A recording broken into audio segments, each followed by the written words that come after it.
are back. You're listening to You Would Think, the Philadelphia Flyers podcast. I'm your host, Kyle Collington, and joining me today, once again, the one and only Mr. Kevin Durso. How are you, buddy? Doing well. How are you? I'm doing all right. It's, could be better, could be worse. I watched a pretty poor hockey game last night, but that's what happens when you play three games in 4 nights with some travel involved, and, we'll get into that in just a couple of minutes. Yeah.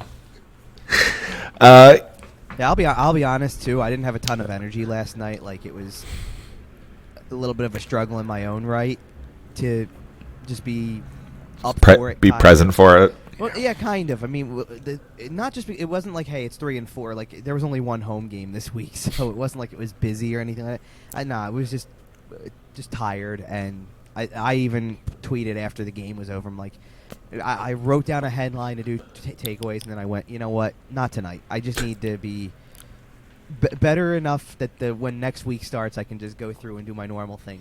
3 home games, it'll be good. So 3 home games. I took a pause from that so I could go to bed like at least an hour earlier and not feel like I was dead when I woke up this morning to do this. So there you go. Like, I chose to be present for this over let me squeeze out another takeaways article for a game that most people, I don't know, didn't care about, but quite possibly. I mean, I should have, because people overreacted to it, but that's what we do. Well, we're Philly fans. We do overreact. And, well, let's just start with the first game then, because I don't know necessarily if people are overreacting to this one. The Philadelphia Flyers just kind of played a poor game against the Toronto Maple Leafs on Wednesday night, losing 3-0, not really doing a whole lot. Well, this is the one I got to see in person, so I'll try to take from what I can. I mean, you got held in the game until halfway through, which is, again, I think this is something that's happening with a lot of regularity at this point. You're in games well into the second period every single time. The starts are becoming a problem. I don't think the starts are becoming a problem. The first half of the game is a problem. In what way, though?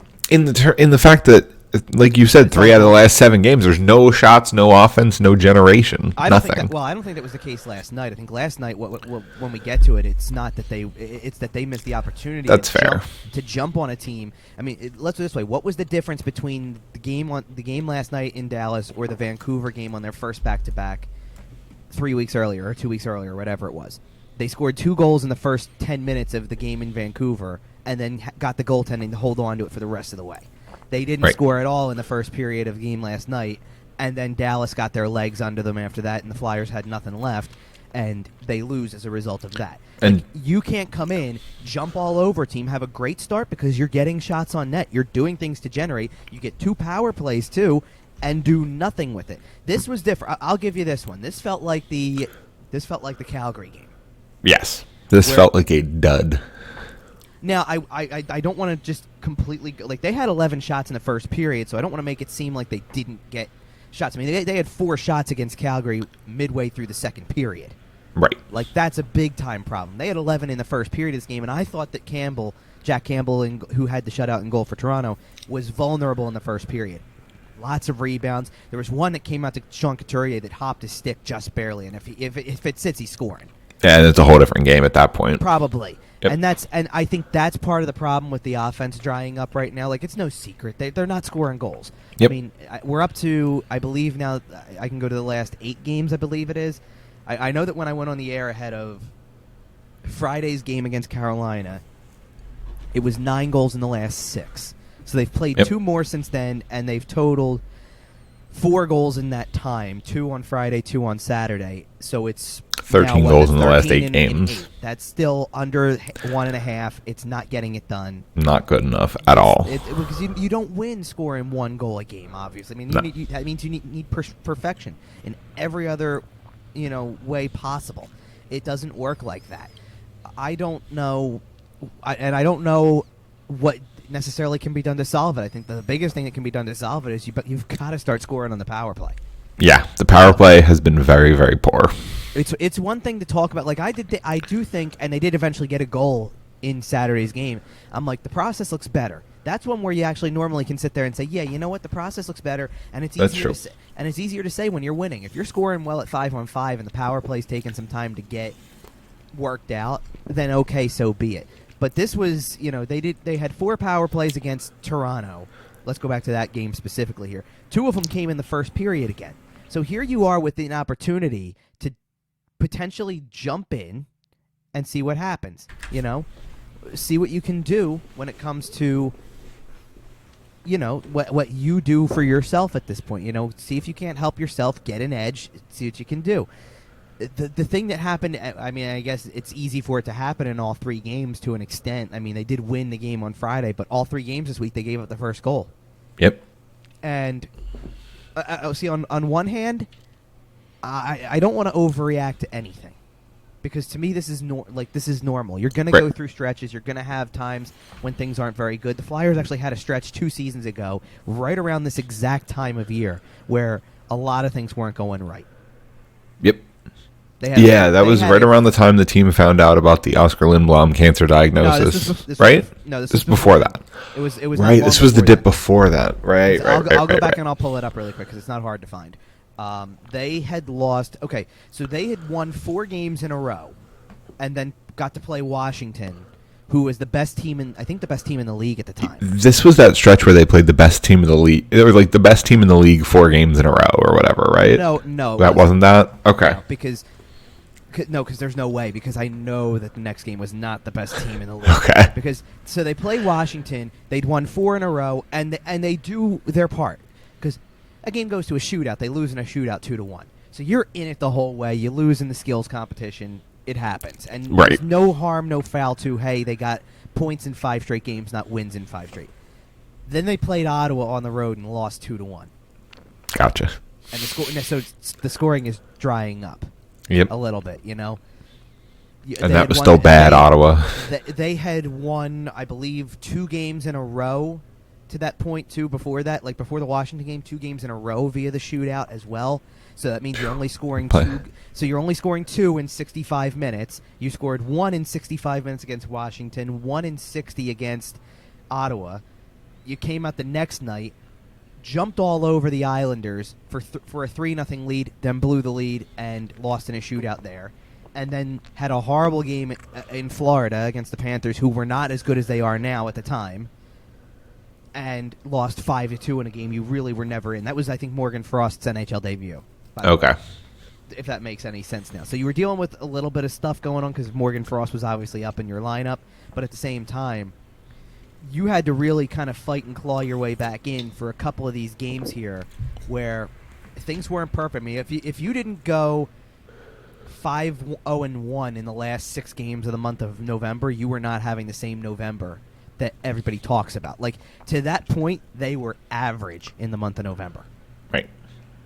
So I don't get what's so surprising about it, and I said it on the air on Friday going into it too. This team at the time, I think they were, what was it? They were 6-3-2 going in. So now they're 7-4-2.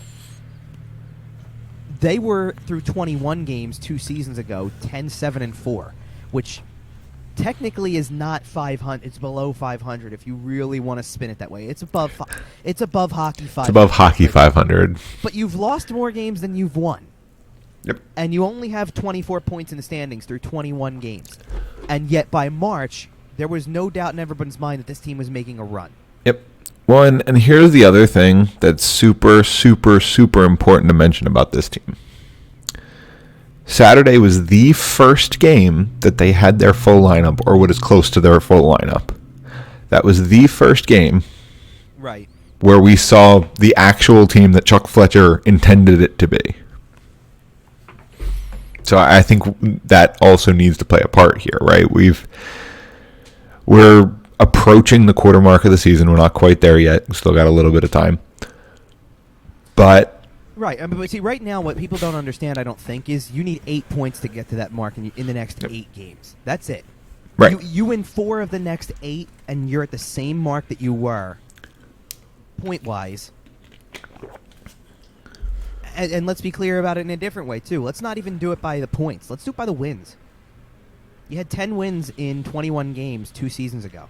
You need 3 wins to get there in the next 8 games. Yep.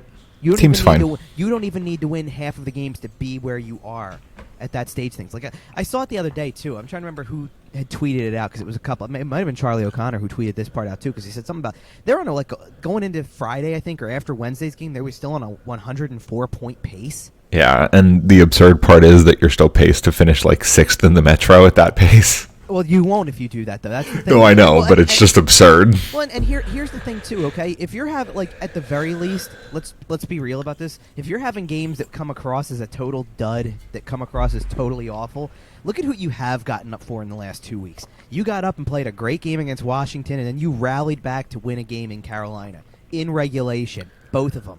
Those teams combined have 4 regulation losses, and you've accounted for 2 of them. You were also for a very long time the only team to beat Edmonton, and you're still one of only, I believe, 2 teams to beat them in regulation. Guess what else? Where did they beat Edmonton? In Edmonton. Right. I'm sorry, they have 3 losses in regulation. Well, now they do, but that was their first. And you go Edmonton on the road, Washington on the road, Carolina on the road. You don't just do that by being average. You don't. And whether you want to look at the goaltending and say, you know what, so-and-so played well because, Carter Hart got the Edmonton game and Martin Jones got the Washington game and Carter Hart got the Carolina game. So you could sit there and look at them and say, hey, they're as big of a reason as any. That's great. I cannot wait to talk about Friday night's game. No, I know. I can't wait. But you do need to avoid having these games pop up with more regularity. Let's just call it that. Because your goalie can't make 39 of 40 every night. Oh, not even that. I'm talking about the 3-0 Toronto style. Yeah, that's you can't fair. have that. You want to know what I kind of discovered? And I was thinking about it. I guess I was thinking about it actually on Friday night because of the fact that I had tweeted out something along the lines of, because it was through the second period, they're still trailing 1-0 to that point, and I tweeted out something along the lines of, it's amazing how, we look at what Carter Hart's doing right now. Last year he couldn't stop a beach ball at times. He's got an 887 save percentage or something like that. I think is what it came out to, or something like that. His record is 9-11-5. The goals against isn't good. The save percentage was like an 80. He was worst in the league in several metrics. Right, but 88.7%. Let's just say, or something like that is what his save percentage was. And here he is this year. He's one period away from a 3-4-2 record in 9 games, which means he's lost 2/3 of the games he's played. Right? At that point, the team has lost 2/3 of his starts potentially. Yep. But he's going to have a save percentage that's north of 93%. Yeah. How does that work? Or whatever. Now they come back and they win the game, so he's 4-3-2 instead, and the save percentage is still really good, and the goals against is still in a really good spot. But if they lose that game, 1-0, I'm mad about it. If he lets up 1 goal and they lose that game 1-0 on Friday night, I'm upset about that. Right, but see, so here's what I was trying to go with that. And that's not to say Carolina's not a great team. They're right there at the top. They have the best record in terms of points percentage, all that type of stuff. If you would have lost that game, say 1-0, or give up 1 that makes it 2-0 at some point, or whatever, right? If you don't empty score, netter, yeah. But if you don't score, right, it would already be your 3rd shutout against this year. Yep. Do you know how many shutouts they had a season ago, for how bad it was? Even in a shortened season, I don't know how many. 2.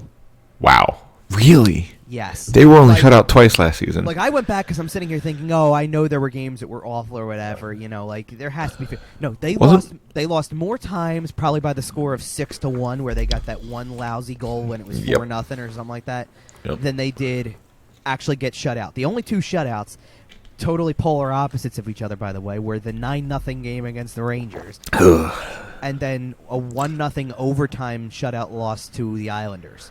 Oh man, that game was wild.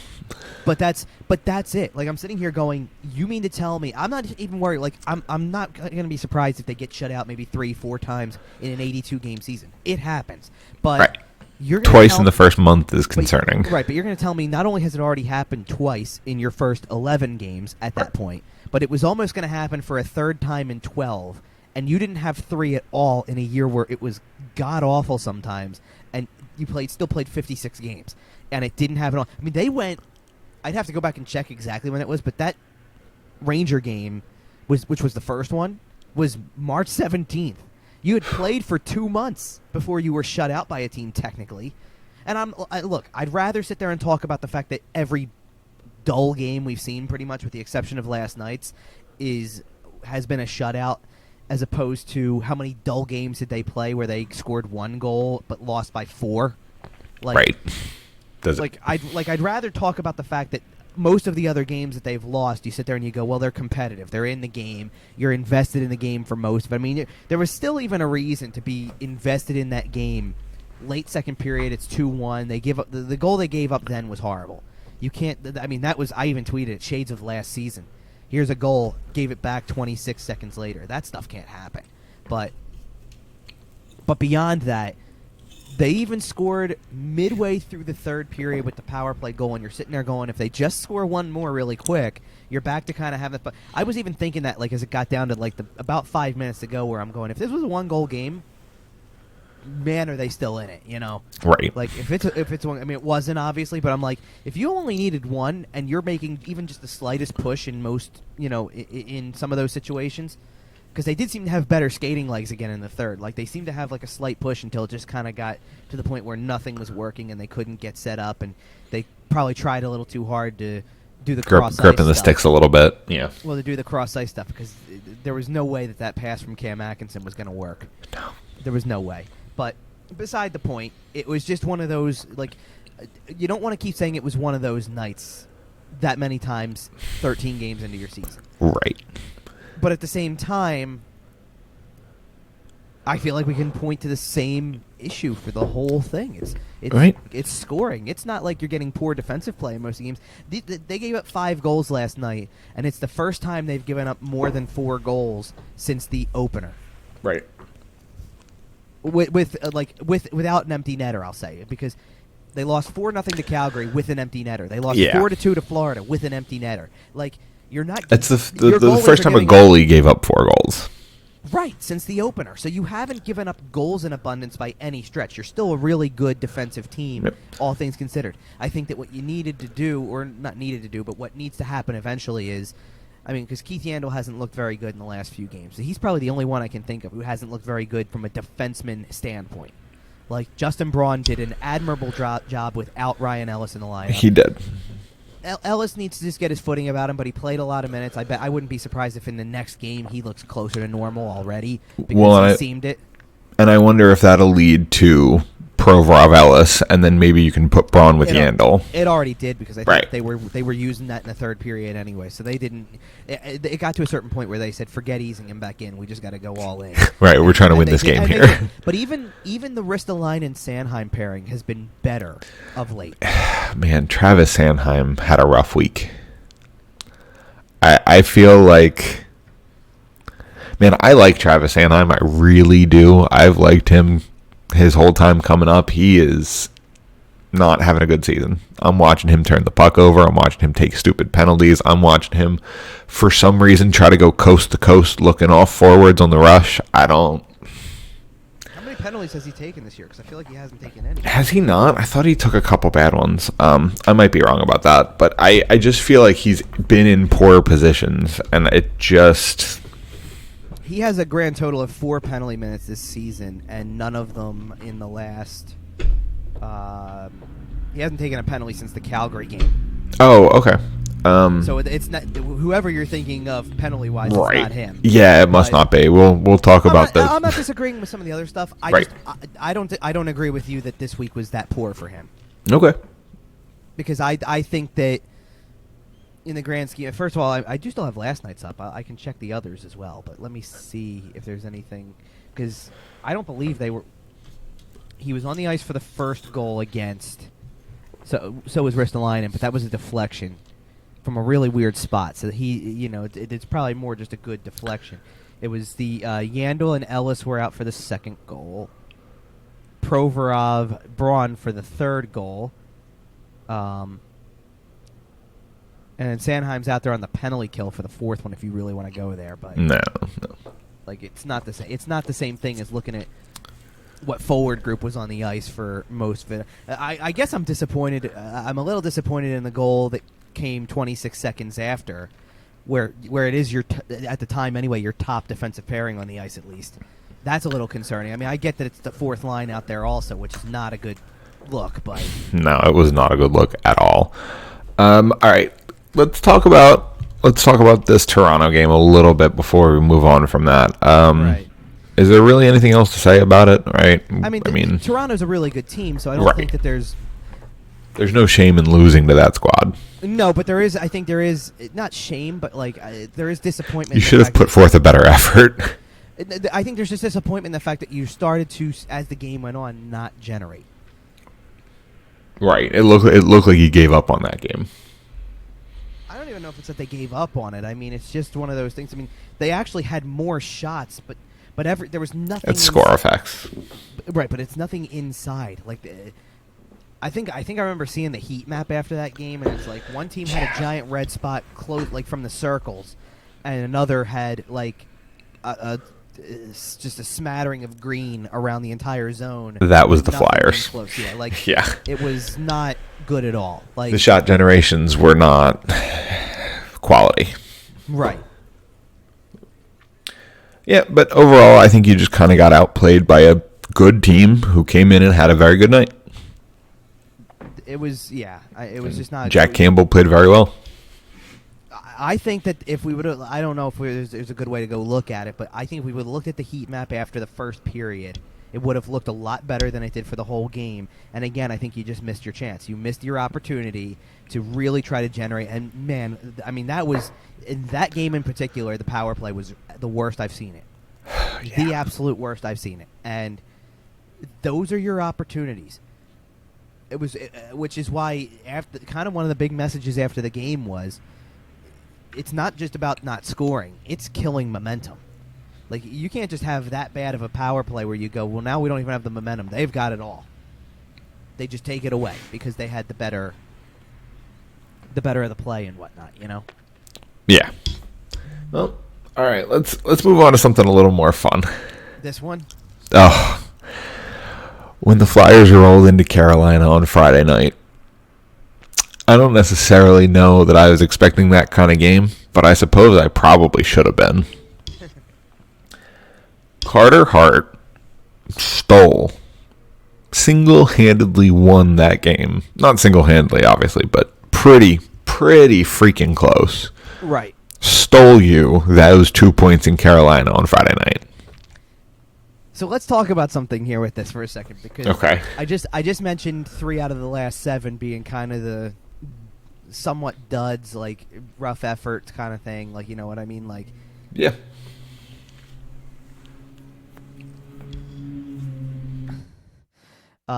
but nonetheless, like okay, so that's becoming a habit that you don't want to get into. It becomes too regular when it's 3 of your last 7, let's say. Something that I think people should get used to. I talked a lot last year about how many times last year did they play a game that ended up with the 6-1? Like 6-1 became a regular result.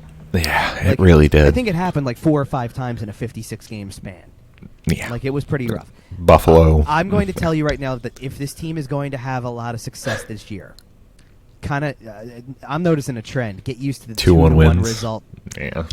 because, which it's not a problem. Believe me, you're going to need Somebody to learn, call my cardiologist. You're going to need to. Yeah, well, I don't know if that's worse. Maybe it is because you didn't score on top of it. I guess is what it is. But I mean, them winning 2-1 is not good for my heart long term. I can't take I hate the 5-4 kind of style games though, where you're still playing into the 1-goal lead, but you're That's fair. giving up a lot of goals too, because that means that you're not getting bailed out completely. Like, But yeah, those 2-1 games though, that means goals are hard to come by, and if somebody scores one, it means a lot. true, but all I'm trying to say is that's 3 times in the last 8 games that you've won a game 2-1. Get used to it. It's what's going to happen when your most important players are your goaltenders, and you need them to be your most important players on most nights. You know, Carter Hart, the Carter Hart that showed up in Raleigh on Friday night, that was the Carter Hart that we saw for Canada in the World Juniors. That was the Carter Hart that was compared to Carey Price. That was, I don't want to say prime Carter Hart, because I certainly hope he's getting better, But It's that close was to the best he's looked. that was the peak Carter Hart that we've seen so far, I think. He really Pretty has, pretty close. I mean, the sad part is that if I go back in enough, look at his last several starts. I'll pull up his game log really quick because it's worth looking at. It's obviously worth looking at. But Hold on, I can do it for my fantasy hockey team very easily. Oh, well, there you go. Then you're having a great stretch of games, aren't you? I certainly am. Now, see, here's the thing about him. From a goals against standpoint, he's actually kind of had it a little rough because of the fact that for the longest time, he's given up at least 3 goals a game every game. Yep. I mean, there's only a handful that you can say he hasn't given up less than 3. But then I think you start to consider, A, the volume of shots he's facing, which is a lot. I mean, he's only had 1 game so far where he's faced below 25. Yep, and that was the Seattle game, which, I mean, it's a Dave Haxtell team. Of course they didn't get 25 shots. I think it's less than that. I think what actually happened is that as soon as the Flyers got a 3-0 lead or 4-0 lead or 5-0 lead as it kept going, you're kind of out of the game a little bit, Yeah, you pack it in. You're kind of, exactly. But I really just, if I go back to, I don't want to go back as far as Florida, I guess, but giving up 3 goals to Edmonton is never, that's not even that's not easy. Right. If you keep it under 4 and 5, you've done something right, probably. And better yet, if you kept your team in a position to win said game, you probably did okay. If you kept McDavid under 3 points himself, you probably did all right. So, for him to make 34 saves on 37 shots in that game and win, he played really well. Very good. Yeah. I had said before when it came to the Calgary game, I was so disappointed that he gave up the goal to Johnny Gaudreau late because if that game just ends 3-0 shutout with an empty netter in there and he gives up 2 on whatever, the numbers look so much better. Infinitely better. Right. So it becomes exactly what that game was, which was, hey, he kept your team in it for so long, gave up 2 power play goals that he was I think 1 power play goal, 1 not, that he was totally helpless on. Right. And there's your game. That would have been fine, but it looks a little bit rougher. I mean, that's not to say it wasn't a good shot by Gaudreau. It was, but and think rougher. about what we've been talking about all season: weird bounces, right? Power plays, penalty kills. How many goals has Carter Hart given up 5-on-5? I'd be willing to bet that if you looked at his 5-on-5 numbers, they are spectacular. That would be fun. Let me see if there's anything in here that actually tells you that stuff. Yeah. I might have to go a little deeper for that one, but you're going to make me look it up because I'm actually... Well, listen, if somebody wants to crunch the numbers and send them to us on Twitter at YWT Podcast, I'll throw out the socials while you're looking it up. You can also tweet them at Kevin at Kevin_Durso. You know what? I might as well do the socials while we're here. I'll just do it mid-show. You can also find the show on Facebook, Instagram, Podbean, iTunes, Google Podcast, YouTube, Pandora also. I found out we're on Pandora, so that's fun. Oh, that's cool. Yeah. I didn't know that. Yeah, we have 5% of our listeners are on Pandora, so thank you. We can also find us on YouTube and sportstalkphilly.com. Follow them at sportstalkphl and at Philadelphia or Flyerdelphia. All right, Kevin, what do you got? They don't have to send it to us. I got it. Okay, well, they can still send it to us if they want. Okay, let me ask you this question because let me go find the actual overall number for a second and just do some comparisons, okay? Okay. So this has nothing to do with what strength the team is at or anything like that. This is just in general. Okay. So Carter Hart technically played in 27 games last season. He started 25. Okay. So far this hasn't happened yet for the Flyers, by the way. It's been whoever. It's been all start and finish. Right. So he's got 9 this year, but 20. So this is actually a really cool time to kind of analyze this because he's exactly a third of the way to what he was a year ago. Okay. He played 27 games last year. He's played 9 this year. He's actually Perfect. more than a third of the way through his starts, if you will, from last year. So in 27 games, do you know how many goals he allowed? I do not. Okay. So imagine if I just knew that number off the top of my head and just rattled it off. He had an 877 save percentage, which is obviously horrible. Horrendous. So he allowed 89 goals in 27 games. Okay. In 27 games played. So the goals against, by the way, was 367. Whew. Okay, yeah, I know. It sounds bad. Whew. It was bad. Okay, for context, the year before that, when he played in 43 games and started 40, The good year. he had a .914 save percentage. Goals against was 2.42, and he allowed a total. How many more games I just say that was? I mean, that's 15 more starts and 16 more games. Okay, so he allowed 5 more goals. 6. 95. That's funny. That's how good he was the year before. He was stellar that first year, that first full year. So far this season, 9 games played. Save percentage is at .931, which, by the way, obviously at this given moment Stellar. is the best he's ever had. His 2.32 goals against right now is also better than he finished with 2 seasons ago. Stellar. Love it. He has allowed 21 goals total. So 21 goals, by the way, in a third of the games played a year ago. So he's on pace for about 63? Right, which is almost 20 less, like 25 less, I would say. Almost 30 less. Right, but let's safely Especially when say you 20. consider the fact that you only had 25 starts. So. Right. Now, he's not exactly... Actually, he's kind of right on pace again because he's almost a quarter of the way to his starts from 2 years ago, and he's not a quarter of the way to the goals allowed yet, or he's just about there. He's good. He is good. All right, He's real good. So now you want to break down the strengths here because I've got that too. Please. So what was the number 2 years ago? I said 95, right? Yeah. 2 seasons ago. Yeah. Of the 95, how many would you think? How many you would think You would think. came on the power play? What seems like a 22. not bad. 19 Okay. in the good year. I feel decent about that guess, honestly, because I had no idea what I was walking into there. Okay, so he also allowed 2 shorthanded goals that year, so he finished at even strength. He allowed 74 of the 95, Okay. and his save percentage at even strength was .921. Okay. Very good spot because obviously your percentages come down on the power play. It's just Right. natural. Fair enough. Okay, so last season, 86, right, or 85 is what I... 887. 89, no, 89. That was Okay. what it was. I'm sorry, 95 to 89. Right. Okay. How many of the 89 were on the power play? It felt like 77 of them, but I'm going to go... 777 was the save percentage on the power play. Jesus Christ. Okay, so I'm going to go with something in the neighborhood of 20, 21. 23. 23, okay. So at even strength, he allowed... by the way, again, 2 shorthanded goals allowed. Even strength, he allowed 64 of 89, which gives you a save percentage. By the way, I don't know how many... What I say it was like 15 fewer starts and... 15 fewer 16 games. and 16 yeah. fewer games. Well, despite having that many fewer games, it's still not... We didn't cut the 40 in half. You know what I mean? Right. He faced nearly less, like half... the shot total he faced was nearly cut in half, though. Right. So at even strength, he went from facing 931 shots 2 seasons ago to 578, and only allowed 10 fewer goals.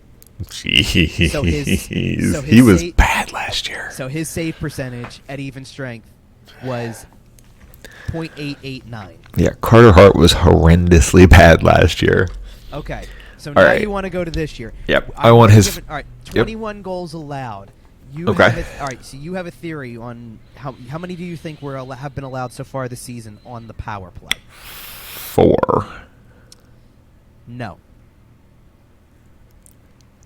Let me do this for you to make it not a little easier, but let's take one. Let's take Is one. it more than that? No, let's take one goal off of the board right now, because as you'll remember, one of the game-winning goals against the Flyers this year was a short-handed goal by the Right. Florida Panthers. Okay, so there has That been a is- shorthanded goal. That is the only shorthanded goal otherwise, including, while we're talking about this game in particular, by the way, including a breakaway save on Jordan Stahl Yep.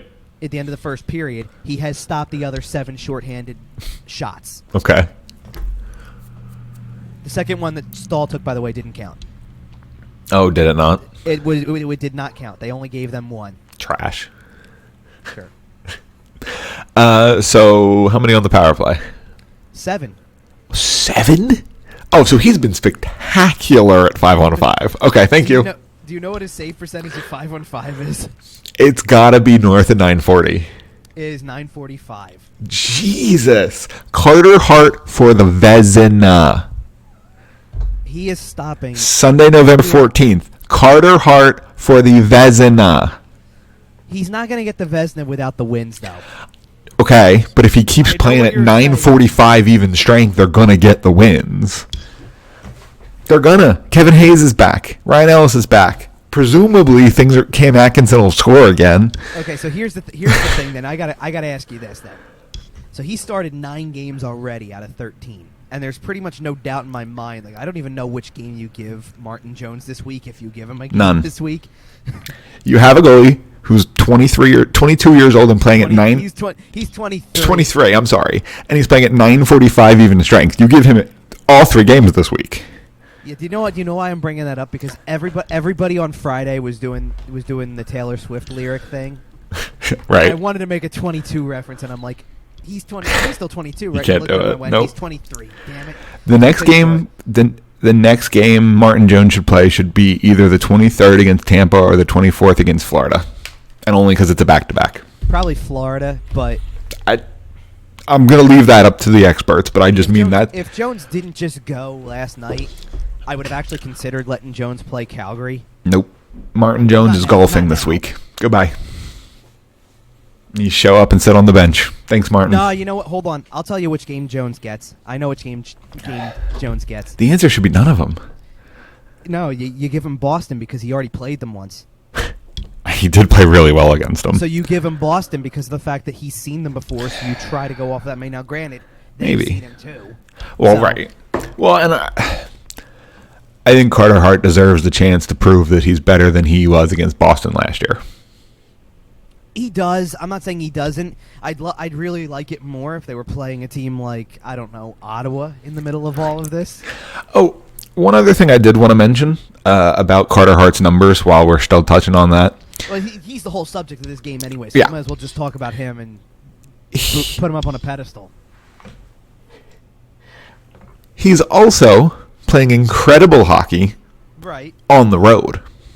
Oh yeah, for sure. Mention that. So how many games? How many games has this been now for him on the? Because he won in Edmonton on the road. On the He road. won in Carolina on the road. Yep. Oh, I know one of the ones I was trying to talk about too, because I feel really bad for Carter Hart now again. That one of the losses he has comes on one that maybe how far over the goal line was it? Oh, Jesus. Stop.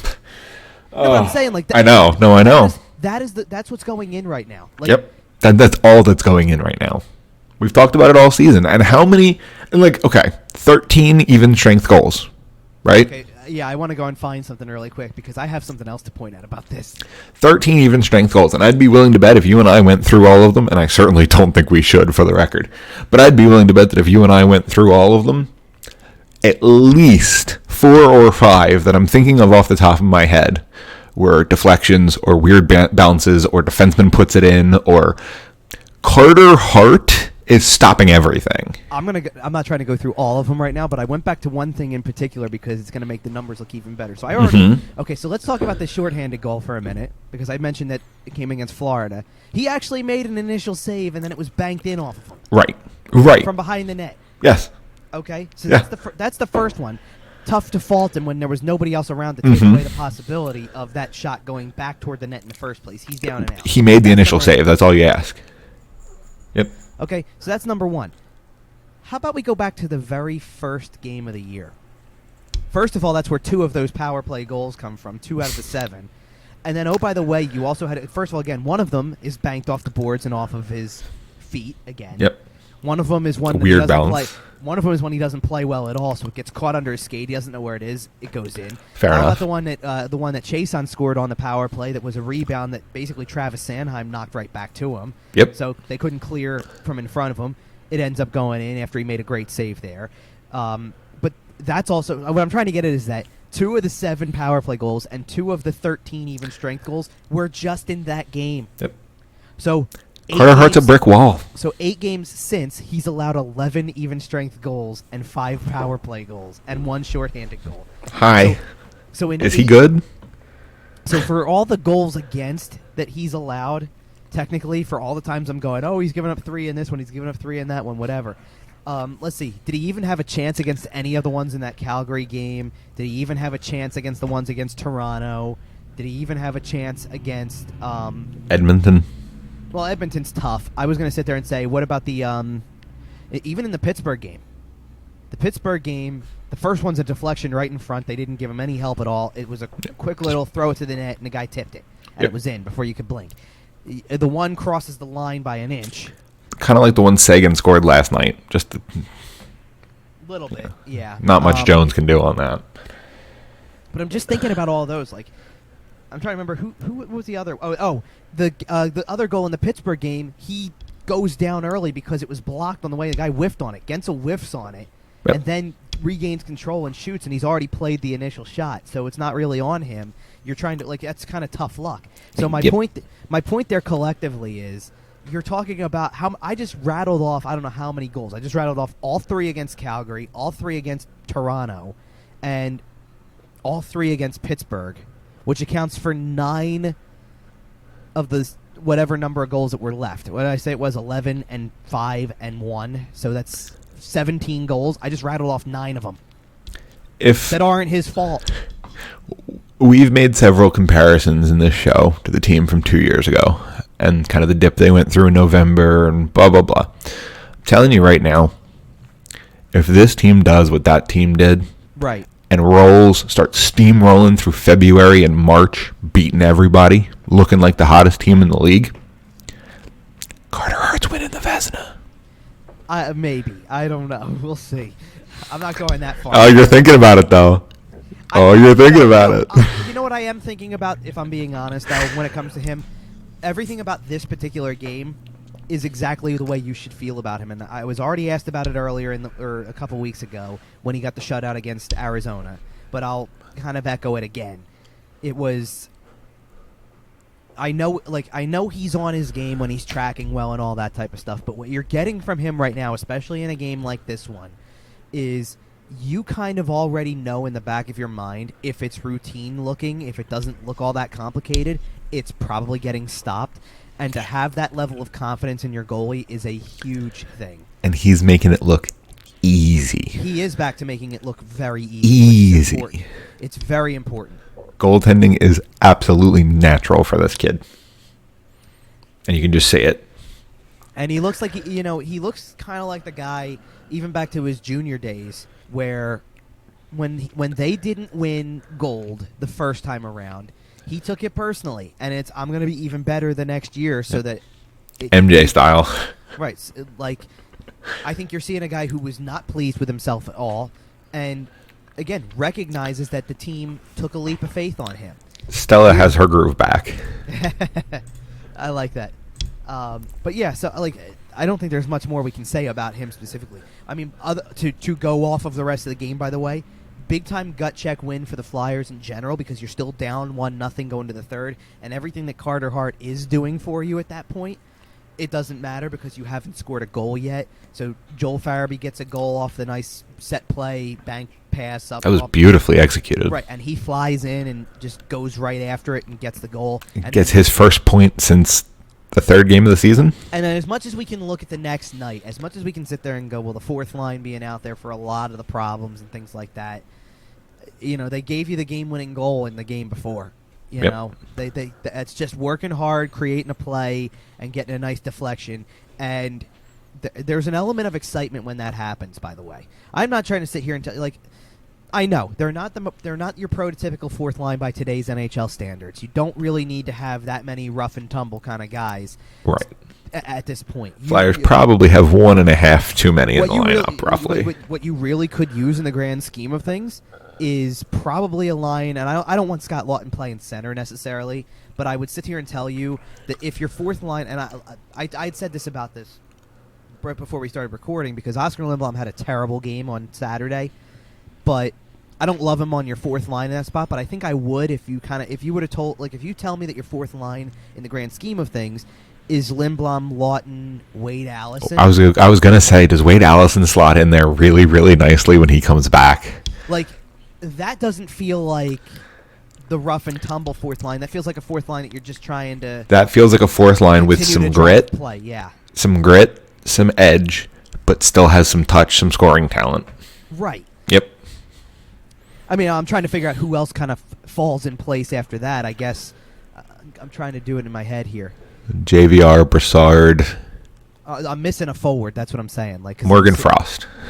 I don't think they'll call up Morgan Frost anytime soon. But, no, well, let's reconstruct the top two lines as they probably should have been from last night.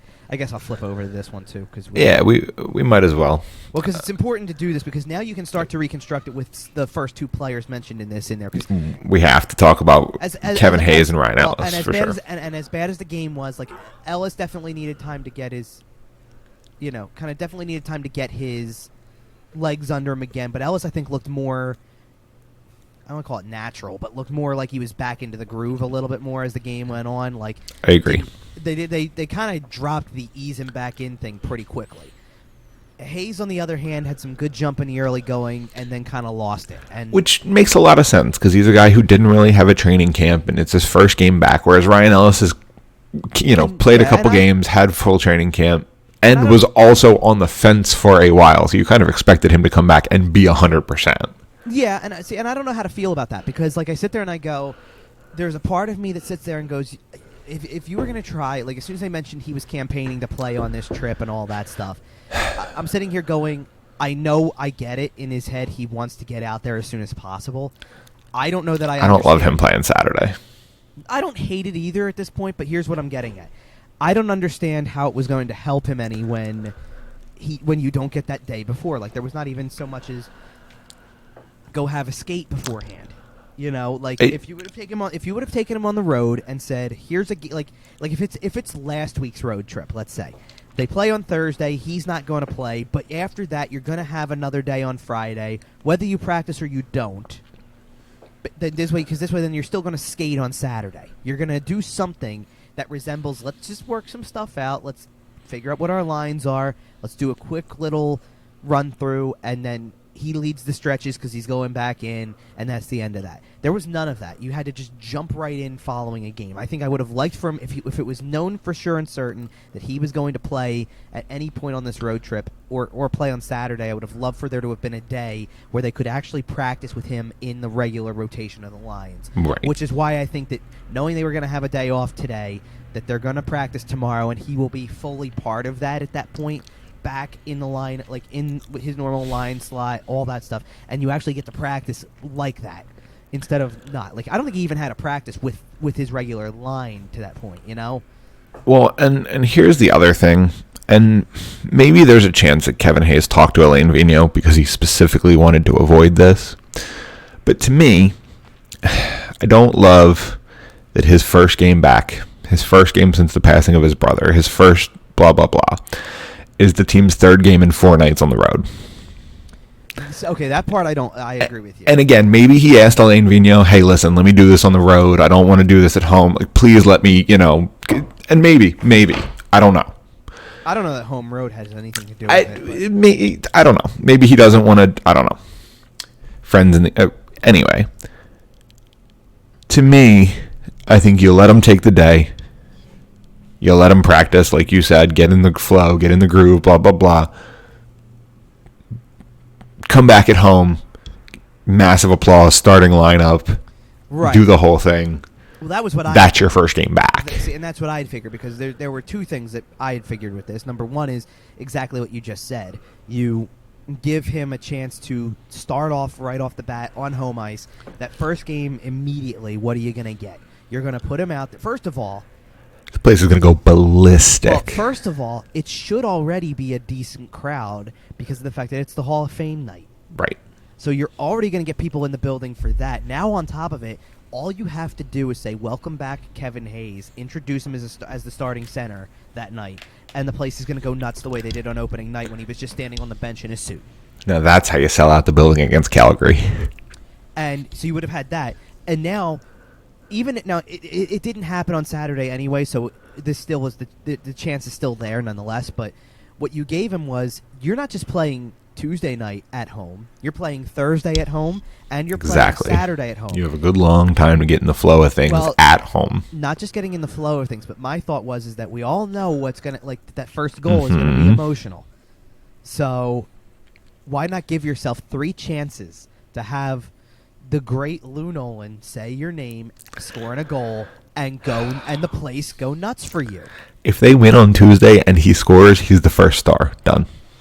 That's probably a good bet. I didn't think 100%. But so I have a thought on when I think it's coming for him, and it could happen Tuesday. I'm not saying that it couldn't, but I have a thought of when it's coming, because if there's any sort of fate involved in this, You think it's Boston, huh? it's Saturday. Yeah, it's Saturday when Boston's in town.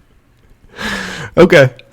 I think that tracks. I think that would be... That is the night that the hockey gods smile down and say... That's the Disney ending. Right, this is the one for your brother.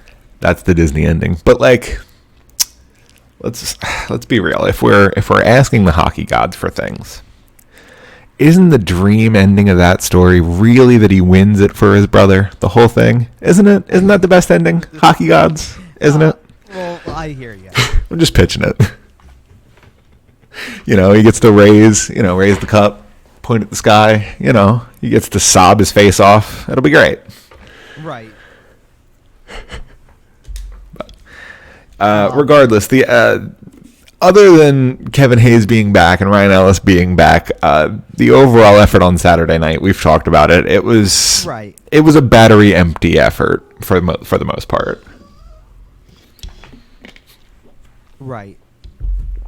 Like that's a team that looked tired, that looked... Well, and I look, I don't want to take credit away from Dallas either for this reason. I think everybody looked at the record and goes, "Oh, Dallas is coming in at 4-6-2, so they don't look very good." They were ranked I think they were ranked in the bottom 6 teams or so of the league.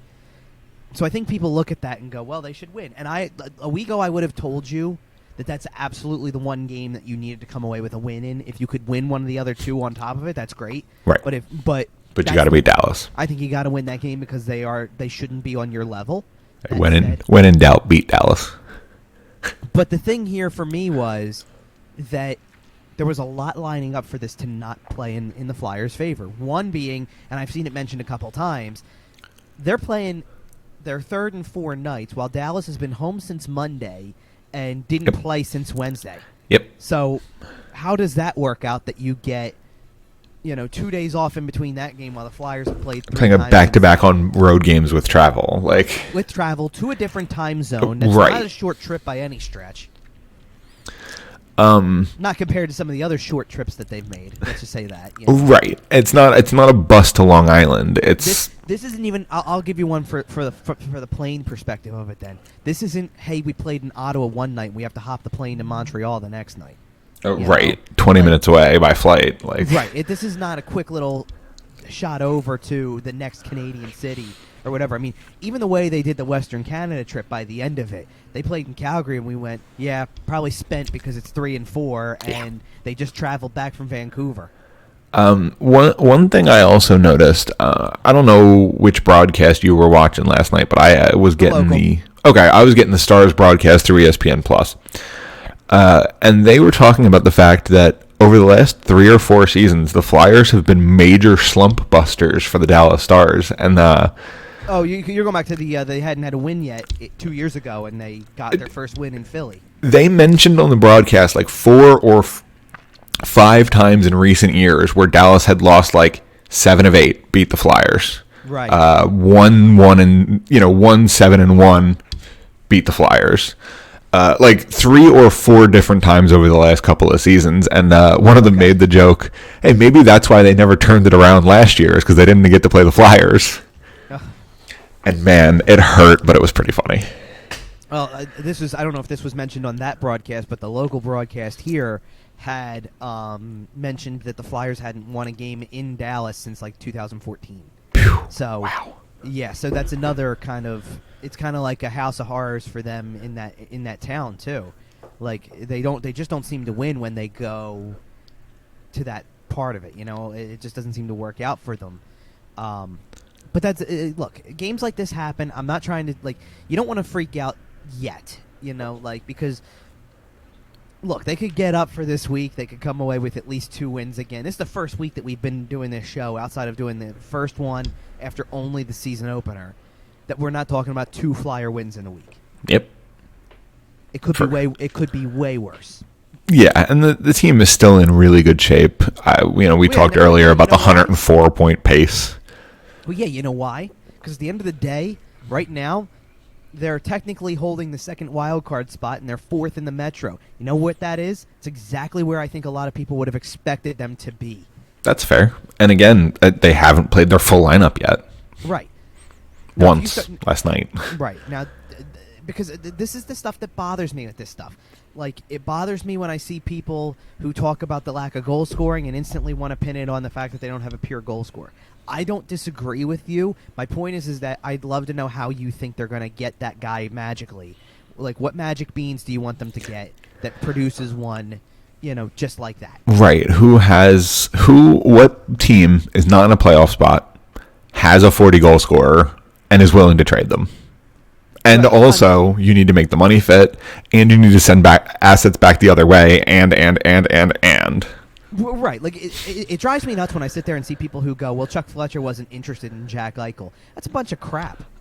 Every team in the league is interested in a talent like him. Who would you like them to trade for Jack Eichel? And, by the way, he's going to sit for 3 or 4 months while he gets healthy. Well, that's, for one, you're taking the gamble on this surgery working out for right, that's why Calgary didn't trade Matthew Tkachuk for him. Right. Well, and not only that, but I'm sitting here going, how much money does the guy make again? I believe it's $10 million. $10 million. You need to... Okay, you're taking Kevin Hayes off your team, and you're taking Scott Lawton off your team. Right, like you don't just have to do some major trading to get a player like that to begin with. You have to trade pieces that are on your team now. That you change the structure of your team. Right. Travis Konechny, gone. You like him? Too bad. He's gone. I think people would do that, though. Okay, but you know what I mean, because it would be Konechny and York and. Like... Right. You would be packaging so much to make it happen that it's a problem. Like I just get sick of that type of stuff. Vegas is stupid, though, aren't they? Like, come on. I don't know how they do it. It's really funny. My girlfriend, we were watching the game last night, and the around the league ticker was rolling by, and the Seattle game hadn't started yet, so it showed their record. And she goes, "Ooh, Seattle's or whatever their record is, 4-6-1, or like it's not good." Yeah, that's about it. Yeah. And I was like, "Oh yeah, they're a real expansion team." Meanwhile, Vegas is $7.5 million over the cap when Jack Eichel comes back. they're not. They did not run the expansion thing the same way because Seattle just has infinite cap space. I don't know if it's just that they didn't run it the same way. I mean, look, they had opportunities to get really good players, and they didn't. Hello. So I guess they didn't run it the same way. No, no, Vegas would have taken Marc-Andre Fleury. Hello. They would have taken JVR. Like, I don't know if Vegas would have taken JVR. I think Vegas would have taken Gabe Landeskog, though. They definitely would have. I don't know how. Or Vladimir Tarasenko or something like that, But regardless, the point I'm making is that, like, the idea that you can just produce one of these guys magically baffles me. Every team that has one of these guys in the league. I mean, how often do we sit there and say it too? Like, I'm not trying to make it be like this is the obvious elite goal scorer, and this is the obvious name to point out. He's also going to be better than everybody else that's in the league anyway, so it's like not the same comparison by any stretch. Like, I think you're just talking about a guy who is capable of scoring 40 a year. Not Connor McDavid, but with Connor McDavid, what's the thing we say about Connor McDavid all the time, just like we used to with Jack Eichel until now that he's now on the Vegas Golden Knights? How long until you get tired of the fact that even though you're the most talented guy in the room, most talented guy possibly in the league, how long until you finally say, I can't do it here, so I got to go somewhere else? Are you talking about Austin Matthews? Well, no, I'm talking about McDavid. Oh, McDavid, okay. Because we've made that joke with McDavid. Oh, yeah. Well, how many years do you keep putting up 100 and something points? Oh, man, they're good this year. They are, but playoffs are different. And I'm not trying to sit there and say playoffs are different just because of whatever. My point is that I'm sorry, I still don't like your goaltenders. No, I agree. And if I don't like your goaltenders and that goes south in the playoffs, how far do you think you're making it in the playoffs? Maybe a round and a half. We're still rocking Mike Smith, Mikko Koskinen as our duo. I don't even hate Koskinen. I just don't think he's great. He's not a starter. He's a 1B, I think. Probably, but that means that they lean on Mike Smith, who I don't like at all. I just think he's awful. Yeah, but somebody will fall out of it. Somebody will have an anti-Ranta type will be available. Yeah, but they actually have to be willing to go get said guy. And I agree. And you're paying two guys crazy money. So how much time does Marc-Andre Fleury have on his contract? Oh God, I don't know off the top of my head. Because I wonder if Chicago would be willing to flip and retain. If he was available, every team in the league would listen. And that's why I think Chicago would be smart to think about it. Like if he expires after, say, next year, and I'll look up his cap friendly real quick, but if he expires after, say, next year, right, you can retain for a year and a half and get a haul for Marc-Andre Fleury. I just still don't get this. Like, I just don't get what, like... Because they're not good. Like, Chicago's not going anywhere with them. They're not, he expires after this year. He makes $7 million. They can get that down to $3.5 million. Then they're going to trade him at the deadline. They can get him down to $3.5 million. They should trade him today. They're not. You know how much of a haul you can get for 60 games of Marc-Andre Fleury at $3.5 million? Well, I guess, but they're not going to trade him today, and I'll tell you why. Because when the deadline rolls around, someone's going to be desperate and say, this is going to change our whole season. Oh, yeah. They'll get a big name prospect for him. I hate to tell you where I think he actually could end up. Wait. Don't tell me. Is it Pittsburgh? Uh-huh. Of course it is. Some former goalie is going to pick up. Actually, no, I take that back. It's not because Hextall's not even going to be the one who picks up the phone. Brian Burke is. He's going to go to Pittsburgh and win a cup, isn't he? No, I don't think so because it's Pittsburgh. Of course he is. You really think that they're going to start him over Jari if they make the playoffs? They're going to start both of them. I think that organization has shown that Mike Sullivan has shown that he has no problem switching goalies in the middle of a playoff series. Oh, I know, but I don't know. And if Marc-Andre Fleury gets hot in the playoffs, it's over. It's over. Okay, hold on. If he gets hot, I don't think they've got a good enough defensive core to help him. Fair. I think he's going to have the same kind of nightmares he's probably having right now playing in Chicago, in Pittsburgh. It's fair. This isn't even 2016. This isn't 5 years ago when Chris Letang is 5 years younger. Even though Chris Letang is still a good player, he's not 5 years younger like he was at the start of those runs. That's fair. And the other guys around him are not exactly filling the void the same way. I mean, they won cups 3-4 years ago. I mean, or around that time anyway. I mean, wasn't Matt Niskanen part of those teams, or close to that time was part of those teams? And Ian Cole is on those teams, and guys who were legitimate defensive defensemen. But if Sid goes to Brian Burke and Ron Hextall and says, I want to go for it, I want Flower back, I want to try to win one more cup, then they're going to do it. Oh, that's why I think they will do it. It's just, I don't know that it's going to result in the win. And for the record, under those circumstances, they should listen to your superstar. He's probably the greatest or second greatest player to ever play for your franchise. And the only reason he's not the absolute clear-cut greatest is because you also had, the second greatest player of all time. But on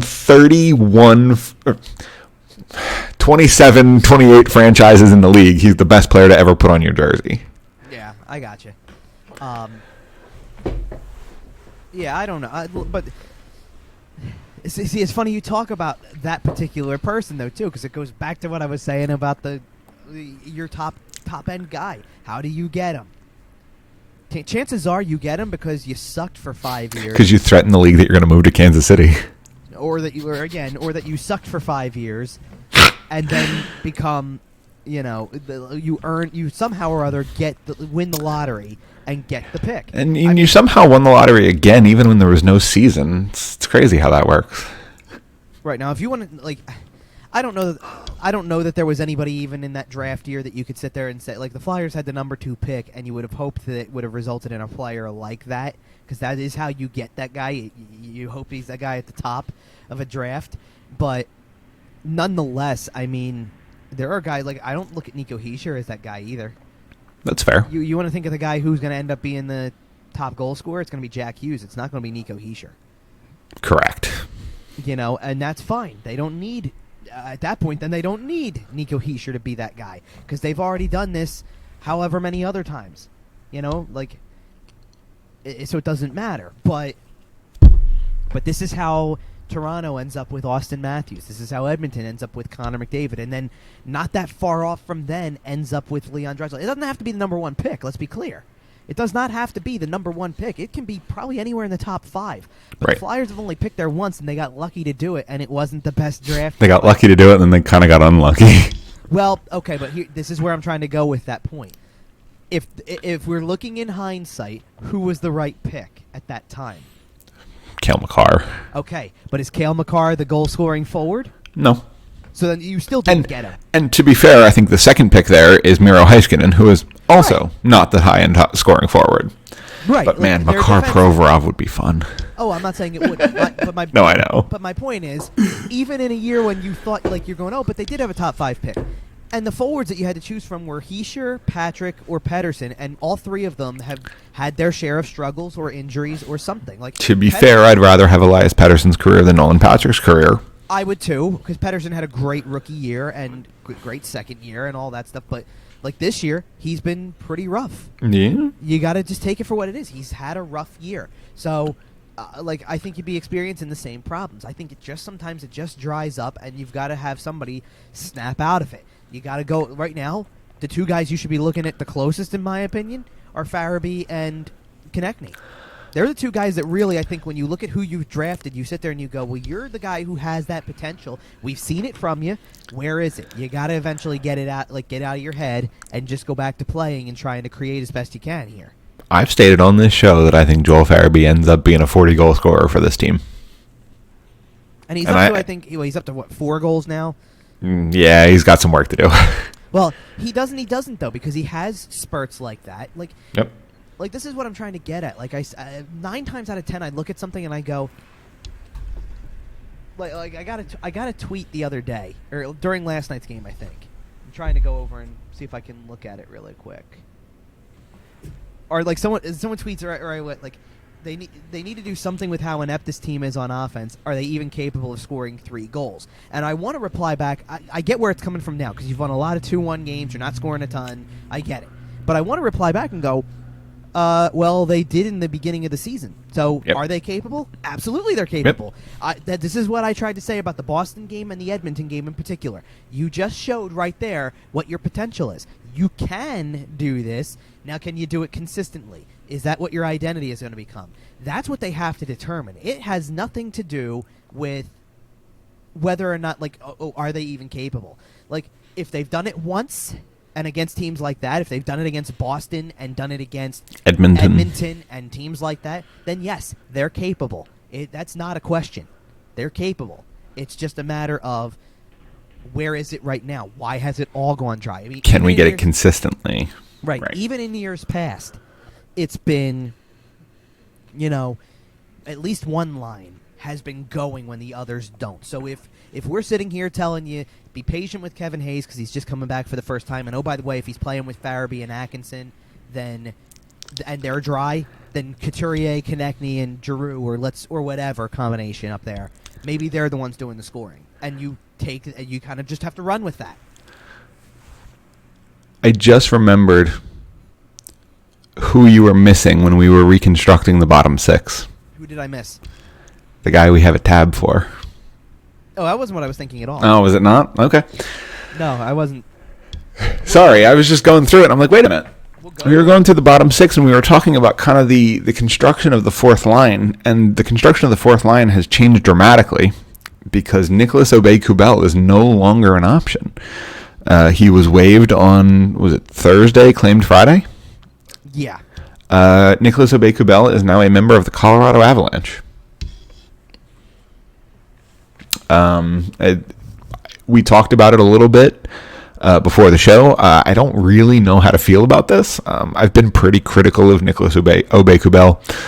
I was kind of hoping he would clear waivers so he could go spend some time with the Lehigh Valley Phantoms and come back up stronger, better, a little confidence.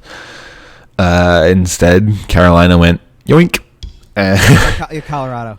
What did I say? Carolina? Okay. Yeah, sorry, Colorado went yoink. And, he's no longer an option. So how do you feel about this one?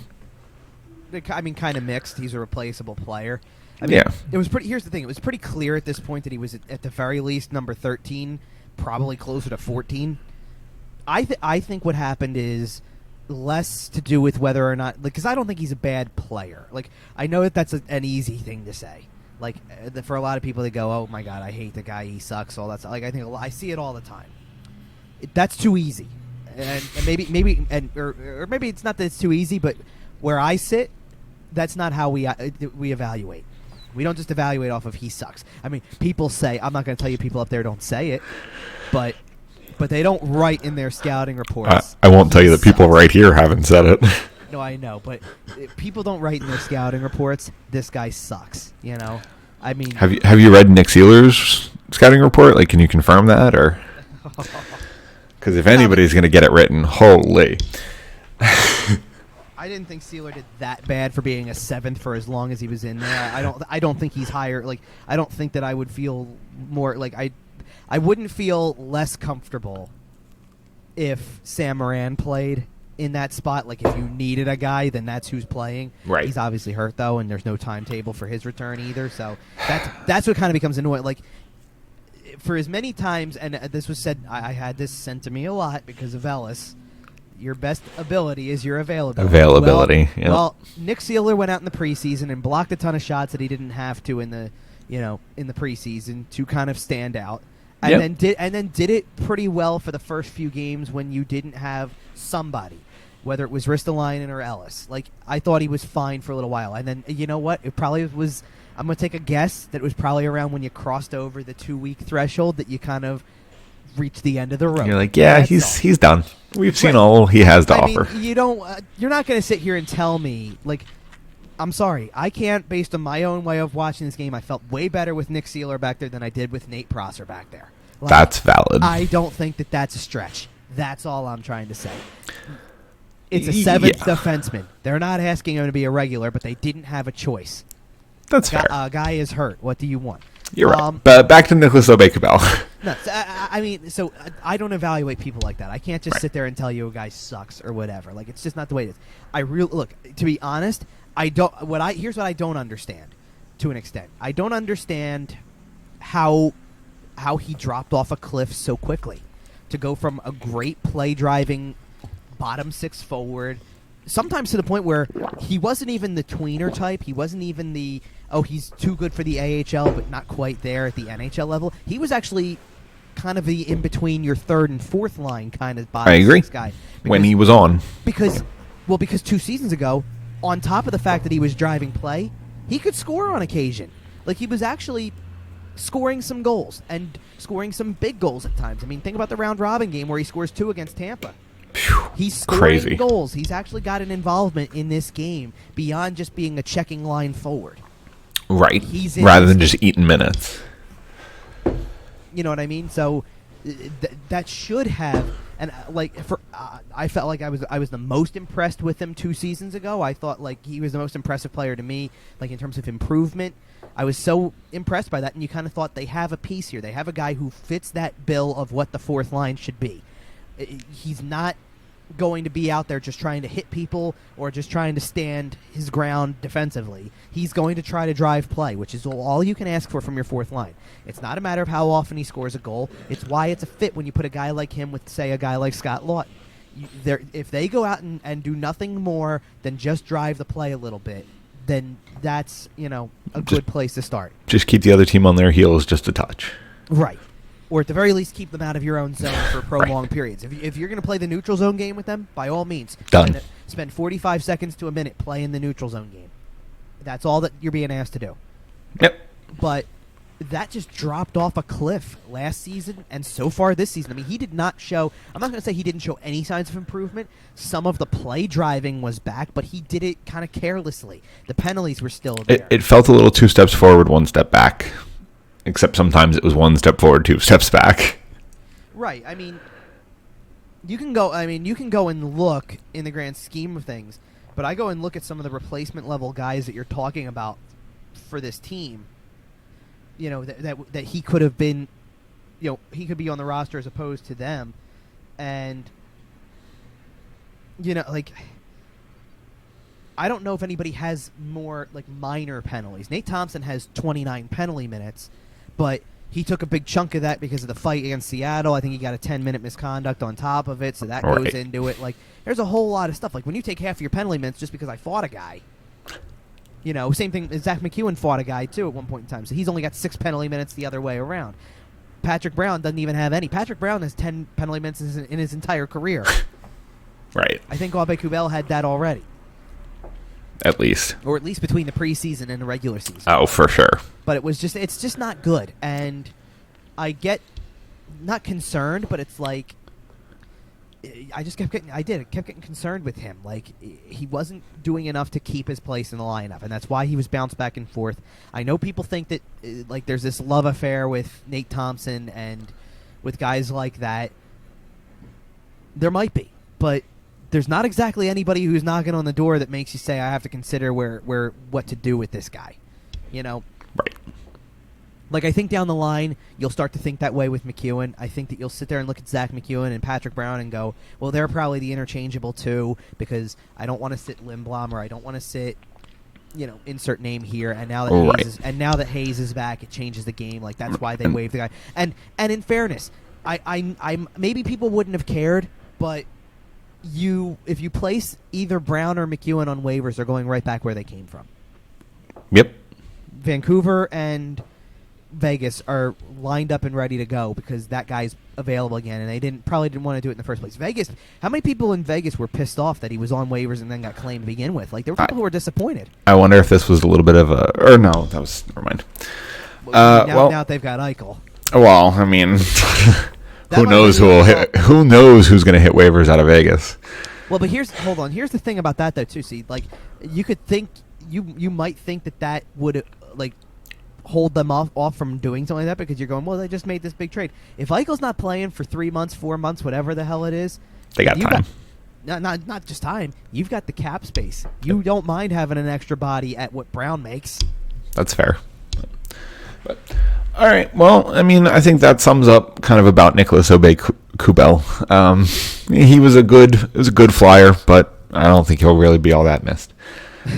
So we've talked about it all. Did you see the last one on him? Did you see the tweet? Someone put a tweet out that said something about it was a quote tweet to the Flyers tweet that he was claimed or that he was or that he was placed on waivers, and somebody said when he comes back, give him the tribute video, but it's nothing but offensive zone penalties. Love it. Okay. As we look ahead, he caught you off guard with that one. Well, we're talking about him coming back to the Wells Fargo Center, and the Flyers will be back in the Wells Fargo Center this week. 3 games against Calgary, Tampa Bay, and Boston. It's a couple tough teams. You know, Flyers just lost to Calgary, 4-0, poor effort. Hopefully, with a couple days off, you're getting a better effort this time around, and you're certainly going to need it for Tampa and Boston. This is a very big week. Yeah. So the good news for the Flyers probably right now is that they've at least seen 2 of these 3 teams so far, so this shouldn't be total shell shock here. You've got something to go off of. I think that can only help. I mean, you definitely have to know what you're getting with Calgary, and the good news is that now you're playing Calgary on home ice. You can do line matching way better this time around than you were able to do before. You got that. Boston is still not quite off to the best start they could be. They've won a few more games recently, but I still think you look at them and go, well, they're not off to the greatest start, and you might be able to catch them as a little bit of a vulnerable team. I mean, think about the teams you beat so far. Right. You know, or played so far that you didn't beat, perhaps. Like, Boston lost to Edmonton, and Boston lost to Toronto within the last weekend. Their wins are against teams like Detroit, Ottawa, New Jersey. They're playing Montreal. Something that's going to be important, and again, it's kind of crazy scheduling on their part. Now, the Flyers do not have a back-to-back. That's going to help. But you're going to play 2 games in the week while Boston sits at home. Boston plays on Sunday night to close out a back-to-back and then has 5 days off. Now, so they could theoretically come to Philly on like Monday and just spend the whole week here.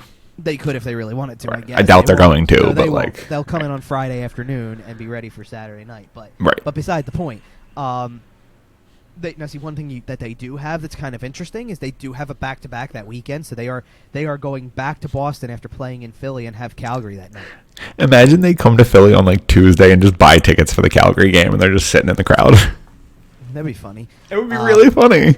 I'm trying to think about, like, from a goaltending standpoint for them, who might get one game over the other. Like, is there a chance that the Flyers get Linus Ullmark because of the fact that they want Jeremy Swayman for the team that's higher in the standings, and there's no way to change that. Calgary's going to be higher in the standings more than likely. Right. And in fairness too, something else about Calgary right now to kind of keep touching on this week a little bit. Like, Boston's not off to the best start, and Calgary's come back down to earth a little bit. You might also put your starter against the team in your conference that you're directly competing for wild card spots with. True. We'll see. I don't know. Right. Something to think about.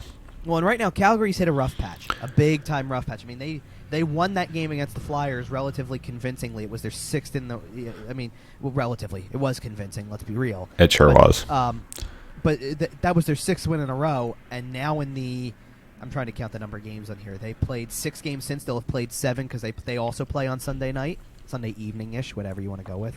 So they'll have played 7 in that time, and no matter what happens in that game, the best record that they could come into Philly with in the last 7 games, all in the month of November, by the way, is okay. I got to do some math because some of these are overtime. But the best that they could come in with is a record of 2-3. Well, we'll see. And then again, you got Tampa, Boston. Well, as we head to that, we hope the Flyers can take advantage of kind of a poor Calgary team right now and kind of jump on them while they're vulnerable. Right, a team that might be a little bit vulnerable. Now, I had to check with Tampa's schedule because I was genuinely curious. Right. Because what are the odds that we see a former backup goalie? Oh, I hope so. I'm sure everybody. Give me the Moose tribute video. Come on. He'll get a good one. He probably will. He's probably going to be sitting on the bench for it because, again, in another similar situation, Tampa only plays on Monday night and then has off until Thursday. No back-to-back there. And then even next week when they play on the road, that's not even a back-to-back. Oh, man. Like, the Flyers' schedule is awful rough compared to some of these other teams. And I don't know, because somebody turned around and, like, I got that question, like, who makes these schedules that gives the Flyers, like, this god-awful schedule? Now, on one hand, it is certainly multi-purpose building problems. Fair. Because when you have to give up your building... You're vulnerable. Right. Yep. Like, it's like, why do you think the Flyers play home games on Tuesday, Thursday, sometimes Saturday, you know, most of the time? Because they have to balance it out appropriately, you know, in order to allow for it. That said, you know, it's the hand you're dealt. Whether you like it or not, it's the hand you're dealt, and you're either going to be really good at it or you're not. And when you get dealt a hand like that, you have to take advantage of teams while they're vulnerable. And, you know, we hope the Flyers can do that on Tuesday, and we'll be back next week to talk about all the games. And other than that, I think it's about time to wrap up here. Yep. Anything you have here in conclusion, Kev? No, just looking forward to a week of home games, and Hall of Fame night is on Tuesday. I was gonna try to go to the alumni game they're having on Monday night, but I think I ended up just ditching the idea because it's just been a rough go lately, and I could use the night off, especially with 3 home games. 3 home games this week, so not too many nights off. And like I said, we'll be back next week to talk about it. Make sure you follow the show on Twitter at YWT Podcast. Follow Kevin at Kevin_Durso. And you know what? You can find the show on sportstalkphilly.com and everywhere else you find your podcast. I'm going to skip the rest of the socials because I did a mid-show. And we're just going to go ahead and get out of here. So until next Sunday, we'll see you.